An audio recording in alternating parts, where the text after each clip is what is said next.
warahmatullahi wabarakatuh. Perkenalkan, kami dari kelompok 3 izin mempresentasikan hasil diskusi kami mengenai apa sih definisi dari pekerjaan, apa saja jenis-jenis pekerjaan, lalu mengapa orang harus bekerja, dan bagaimana karakteristik siswa dalam mempelajari materi mengenai jenis-jenis pekerjaan. Baik, yang pertama di sini saya akan menjelaskan definisi dari pekerjaan. Secara umum, pengertian atau definisi dari pekerjaan adalah aktivitas yang dilakukan oleh manusia, baik secara individu maupun secara berkelompok, baik secara terbuka maupun secara tertutup, yang dapat menghasilkan produk baik berupa barang ataupun jasa sehingga dapat memperoleh penghasilan dan dijadikan sebagai mata pencaharian. Selanjutnya, apa saja jenis-jenis pekerjaan? Nah, terdapat 2 jenis pekerjaan, yaitu pekerjaan yang menghasilkan barang dan pekerjaan yang menghasilkan jasa. Yang pertama adalah jenis pekerjaan yang menghasilkan barang.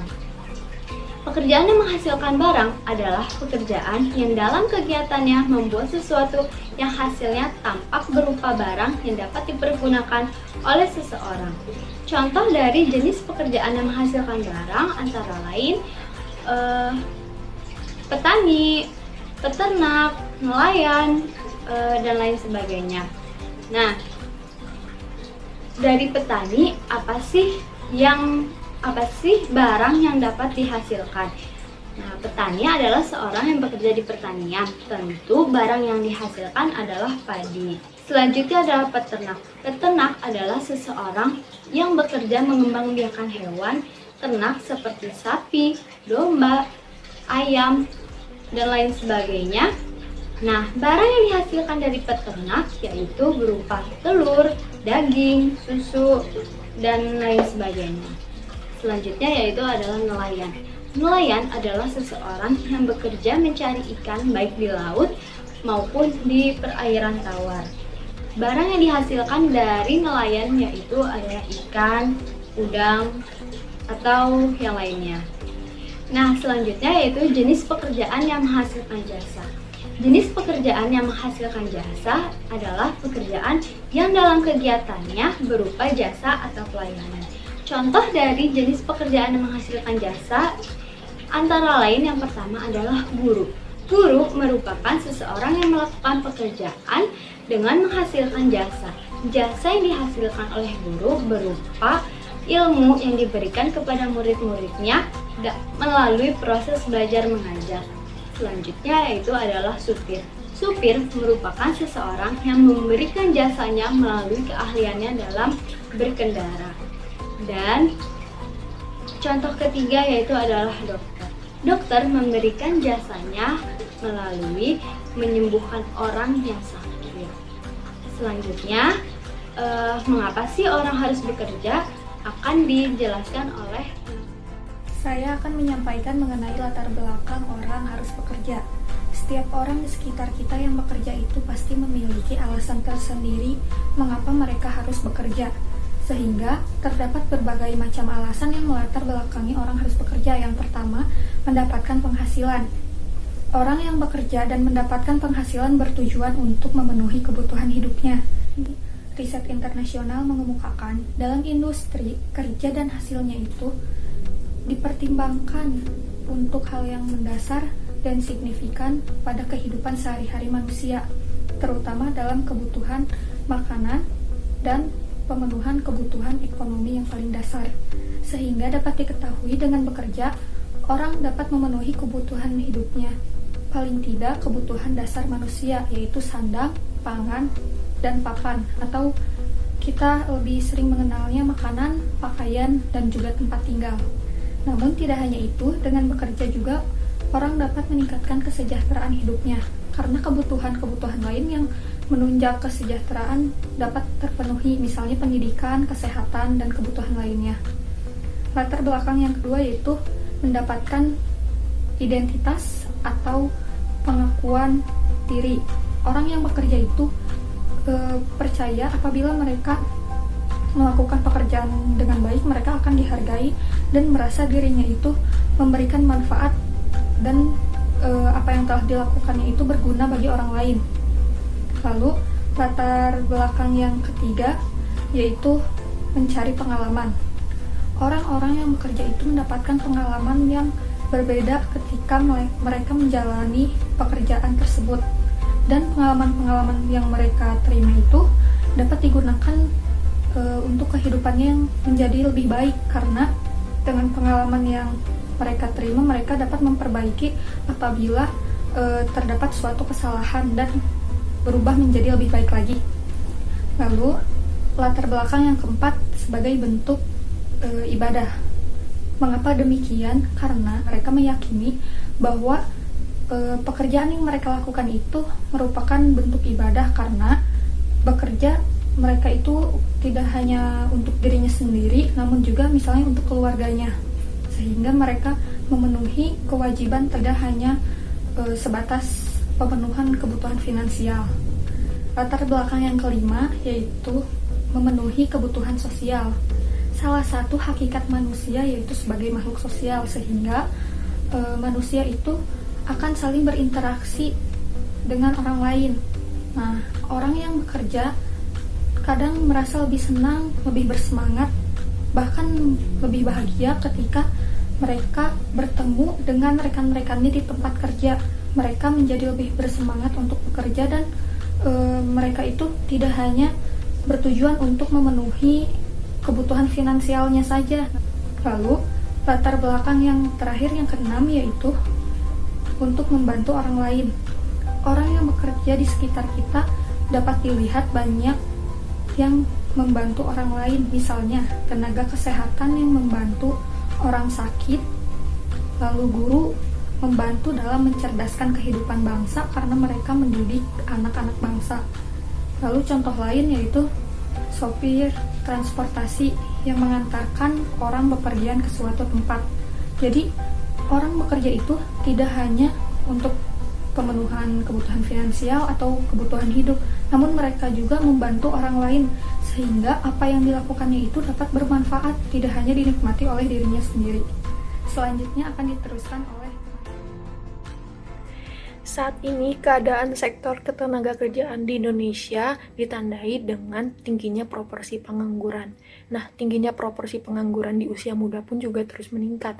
Nah, menurut Badan Pusat Statistik 2020, pada bulan Februari 2020 kemarin, jumlah penganggur di Indonesia ini sebanyak 6,88 juta orang. Nah, tingkat pengangguran terbuka juga menurut pendidikan yang ditamatkan itu dimulai dari tamatan SD itu sekitar 2,64%, SMP 5,02%, SMA sekitar 6,77%, SMK sebanyak 8,49%, diploma 6,76%, dan universitas sekitar 5,73%. Nah, tingginya jumlah pengangguran ini selain karena rendahnya kemampuan perekonomian dalam menyediakan lapangan kerja, juga disebabkan oleh kegagalan sistem pendidikan dalam menghasilkan lulusan yang siap kerja. Nah, dan di sini juga khususnya untuk SD. Nah, maka dari itu pendidik juga perlu menanamkan sikap dan perilaku pekerja pada siswa SD. Nah, bagaimana jika pengembangan sikap dan perilaku pekerja ini diterapkan kepada siswa kelas SD kelas 4? Nah, pengembangan sikap dan perilaku ini perlu diterapkan pada siswa untuk menumbuhkan jiwa-jiwa pekerja agar nantinya itu dapat terbiasa dalam kehidupan sehari-harinya. Nah, siswa pun juga dapat memahami itu bagaimana orang tuanya bekerja, bagaimana tetangganya bekerja, bagaimana saudaranya bekerja. Nah, pendidikan di sekolah ini diharapkan dapat mendidik siswa untuk memiliki sikap dan perilaku pekerja yang mampu mempersiapkan mereka dalam bekerja.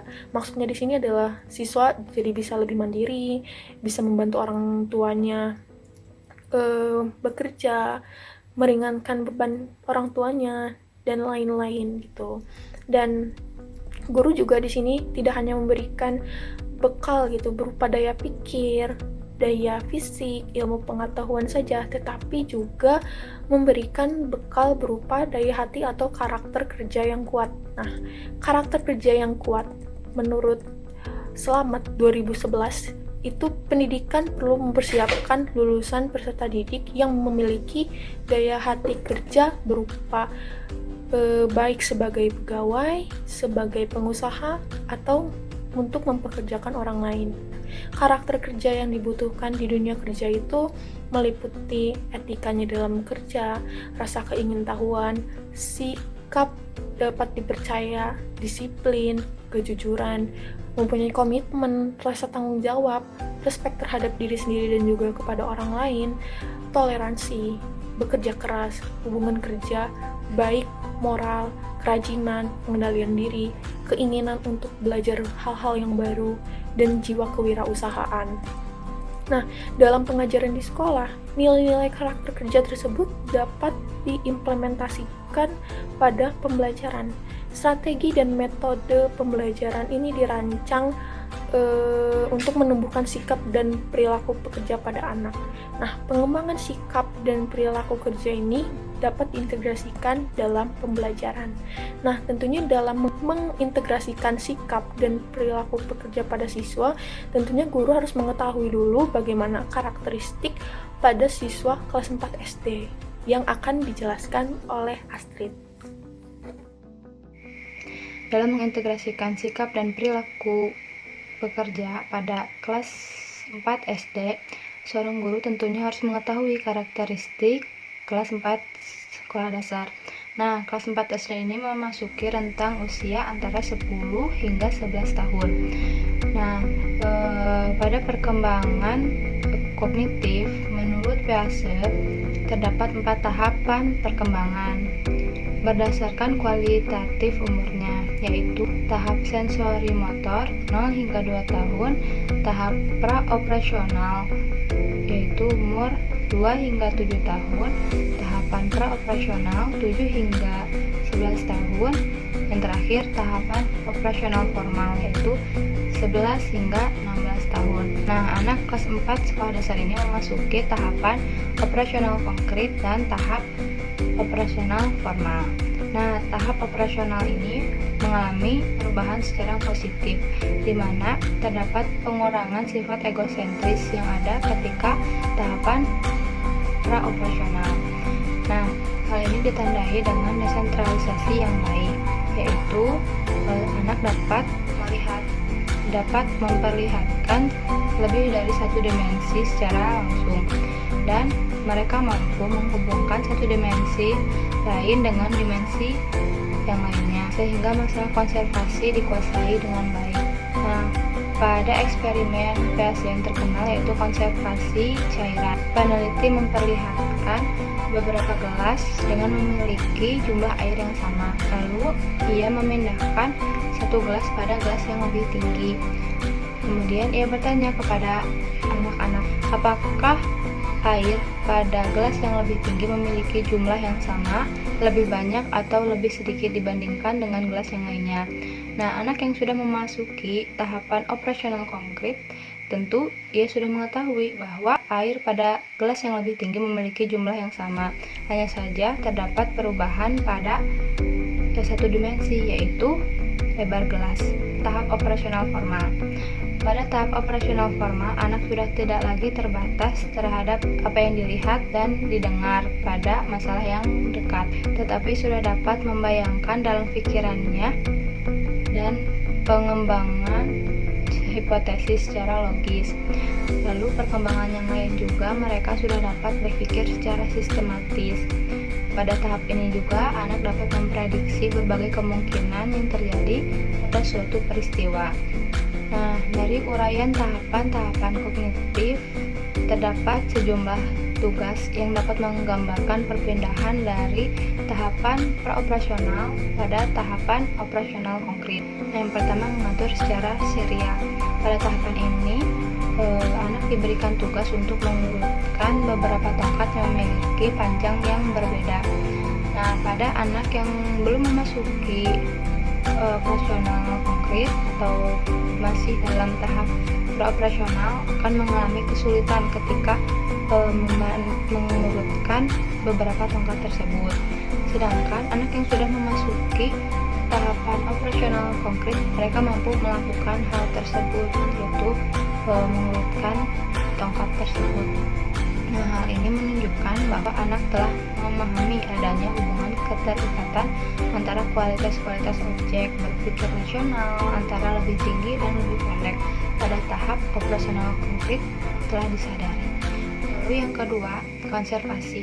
Nah, kemampuan dalam konservasi jumlah, panjang, isi, volume, lalu lebar pada tahap praoperasional belum mampu dalam mempelajari ini atau memahami ini. Namun, pada tahap operasional konkret mereka sudah mampu dalam memahaminya. Lalu yang ketiga, berpikir egosentris. Nah, pada tahap praoperasional, anak memiliki sifat egosentris karena mereka belum mampu menerima pendapat atau sudut pandang dari orang lain. Nah, hal ini dibuktikan dalam penelitian biasa melalui tes 3 gunung. Pada tahap operasional konkret, mereka sudah mulai melepaskan dan dapat melihat sebagaimana adanya dilihat oleh orang lain.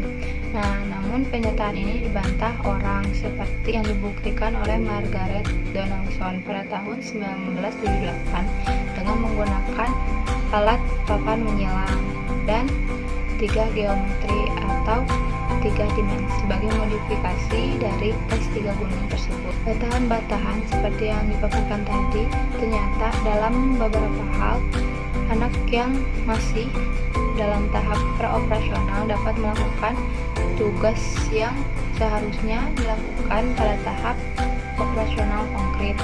Namun, hal ini sangat mungkin terjadi.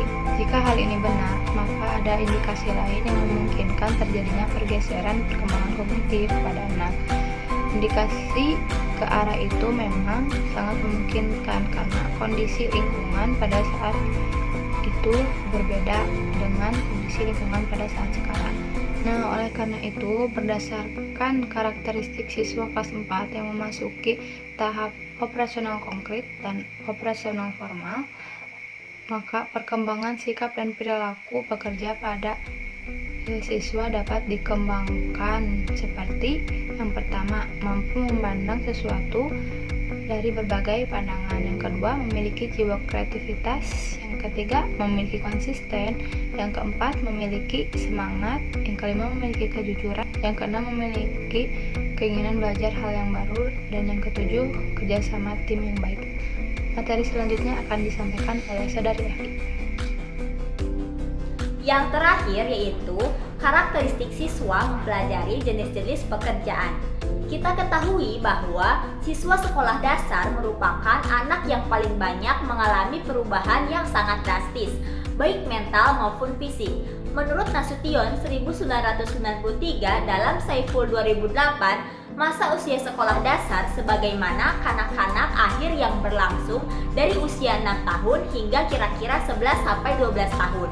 Usia ini ditandai dengan mulainya anak masuk sekolah dasar dan dimulainya sejarah baru dalam kehidupannya yang kelak akan mengubah sikap-sikap dan tingkah lakunya. Guru mengenal masa ini sebagai masa sekolah. Oleh karena itu, pada usia inilah anak untuk pertama kalinya menerima pendidikan formal. Ada beberapa sifat khas anak-anak pada masa kelas tinggi di sekolah dasar, yaitu adanya minat terhadap kehidupan praktis sehari-hari yang konkret. Kemudian, sangat realistik, ingin tahu dan ingin belajar.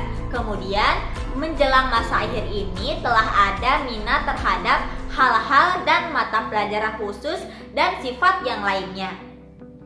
Namun, dalam proses pendidikan IPS di sekolah dasar, pembelajarannya kurang memperhatikan karakteristik anak usia sekolah dasar, yakni terkait dengan perkembangan psikologi siswa. Menurut Jean Piaget 1963, anak dalam kelompok usia 6 hingga 12 tahun berada dalam perkembangan kemampuan intelektual atau kognitifnya pada tingkatan konkret operasional.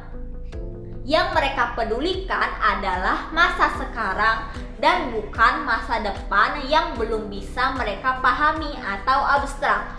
Padahal bahan materi IPS penuh dengan pesan-pesan yang bersifat abstrak seperti konsep waktu, perubahan, kesinambungan arah mata angin, lingkungan, akulturasi, dan lain-lain.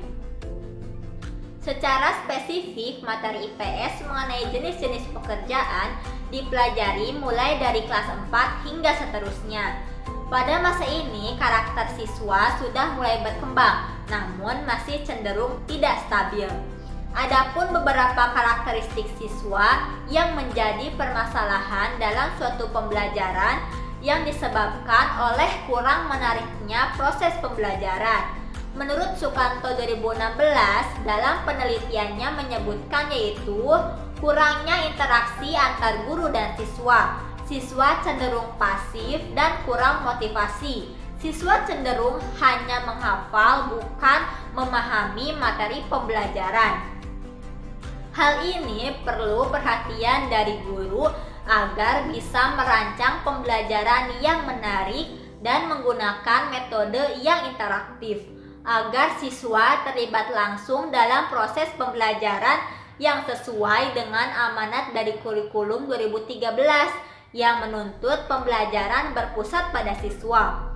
Maka dapat ditarik kesimpulan bahwa karakteristik siswa dalam mempelajari suatu materi, khususnya materi mengenai jenis-jenis pekerjaan ini, bergantung pada proses pembelajaran yang diberikan oleh guru sebagai penyaji dan fasilitator belajar siswa.